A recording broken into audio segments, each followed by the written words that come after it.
ನಾನು ಇವತ್ತು ನಮ್ಮ ಒಂದು ಯೂಟ್ಯೂಬ್ ಚಾನಲ್ನ ಕಥೆಯನ್ನು ನಿಮ್ಮ ಜೊತೆ ಶೇರ್ ಮಾಡ್ಕೊತಾ ಇದ್ದೀನಿ. ಹೇಗೆ ನಮ್ಮ ಒಂದು ಯೂಟ್ಯೂಬ್ ಚಾನಲ್ ಗ್ರೋ ಆಯಿತು ಹಾಗೂ ಹೇಗೆ ನಮ್ಮ ಚಾನಲ್ ಮಾನಿಟೈಸೇಷನ್ ಆಯಿತು ಅಂತ.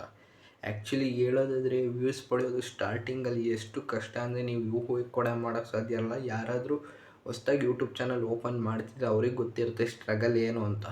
ನಾವು ಕೂಡ ಸಬ್ಸ್ಕ್ರೈಬರ್ಸ್ ಗೊತ್ತಿರೋವಾಗೆಲ್ಲ ಮಾಡಿಸಿ ವೀಡಿಯೋಸ್ ಅಪ್ಲೋಡ್ ಮಾಡ್ತಿದ್ರು, ಬರ್ತಿದ್ದು 5, 10, 100, 200 ಮ್ಯಾಕ್ಸಿಮಮ್ ವ್ಯೂಸ್ ಬಂದರೆ ಖುಷಿ ಪಡ್ತಿದ್ವಿ.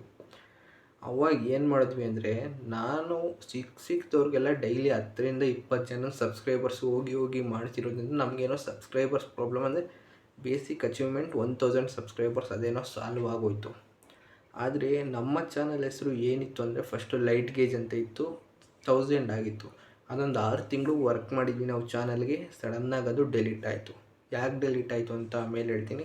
ನೆಕ್ಸ್ಟು ಮತ್ತು ನಾವು ಸೆಕೆಂಡ್ ಚಾನಲ್ ಓಪನ್ ಮಾಡಿದ್ವಿ, ಅದು ಈಗ ನೀವು ಪ್ರೆಸೆಂಟ್ ನೋಡ್ತಿರೋದು ಲಿರಾಗ್ಲೇರ್. ಹಾಗೂ ಈ ಲಿರಾಗ್ಲೇರ್ ಕೂಡ ಮತ್ತೆ 1100 ಸಬ್ಸ್ಕ್ರೈಬರ್ಸ್ ಮಾಡಿಸಿದ್ವಿ.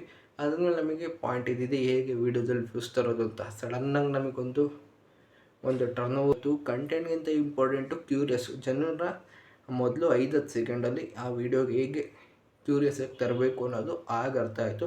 ಆ ವಿಡಿಯೋ ಒಂದು 11-12 ಮಿಲಿಯನ್ ವ್ಯೂಸ್ ಬಂತು. ನಮಗೆ ಬೇಕಿದ್ದು 3 ಮಿಲಿಯನ್ ಅಷ್ಟೇ, ಅಂದರೆ ಮಾನಿಟೈಸೇಷನ್ ಆಗೋಕ್ಕೆ. ಅದರಿಂದ ಯಾವುದೇ ಅಮೌಂಟ್ ಬರೋಲ್ಲ. ಅಂದರೆ ಮಾನಿಟೈಸೇಷನ್ ಆಗೋವರೆಗೂ ನೀವು ಎಷ್ಟು ವರ್ಕ್ ಮಾಡಿದ್ರು ಏನೂ ಬರೋಲ್ಲ. ಅದರಿಂದ ಚಾನಲ್ ಮಾನಿಟೈಸೇಷನ್ ಆಯಿತು ಆಗಸ್ಟಿಗೆ. ಅದರಿಂದ ಸ್ಟಾರ್ಟ್ ಮಾಡಿದ್ವಿ ವ್ಯೂಸ್ ಮೇಲೆ ವ್ಯೂಸ್ ಅರ್ನಿಂಗ್ಸ್ ಕೂಡ ಬಂತು. ಆ ಅರ್ನಿಂಗ್ಸ್ ಎಷ್ಟು ಬಂದಿರ್ಬೋದು, ನಾವು ಇದುವರೆಗೂ ಎಷ್ಟು ಅರ್ನಿಂಗ್ಸ್ ಮಾಡಿದ್ದೀವಿ ಅಂತ ಗೊತ್ತಾಗಬೇಕಂದ್ರೆ ಅರ್ನಿಂಗ್ಸ್ ಅಂತ ಈ ಕೂಡಲೇ ಕಮೆಂಟ್ ಮಾಡಿ ನಮ್ಮ ಚಾನಲ್ನ ಸಬ್ಸ್ಕ್ರೈಬ್ ಮಾಡಿ.